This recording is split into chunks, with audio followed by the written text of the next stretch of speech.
The Zimbabwe Republic Police ZRP is appealing to the public for the location and identification of a suspect who has been hunted for years over the 2018 White City bombing, which allegedly attempted to assassinate President Emerson Mnangagwa in June 2018. Achipere mushe muri Zimbabwe tikona the ruling party ZANU-PF iri kuzama maways ainogona nawo kuda kubvisa mathreats ayo. Zanapinda mashoko abudanyogwa muzara nhasi nodobva subscribe or like out on the bell icon. Tipinda mune handa wanyora vachiti, on Tuesday the police issued a statement with a picture of the unnamed man alleging that he had stolen 300,000 US from a local firm in Bulawayo.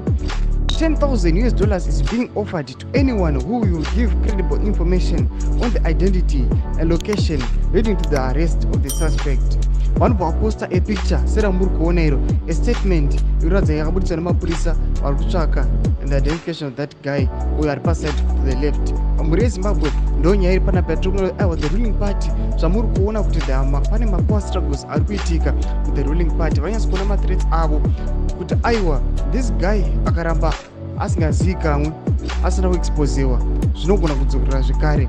They are trying by all means kuti vamawane maculprits aya kuti vamabate arecord on book. Tudze mafungiro enyu muri kudii pamusoro pechitiko ichi. Ndo panoona kuti nhau dzemakupu nekungofa kusiri kunzwisisika kuri kuitwa maarmy general ndo padziri kuitika. Tudze mafungiro enyu pina comment section medu. Musano subscribe or like pachinotina on the bell icon.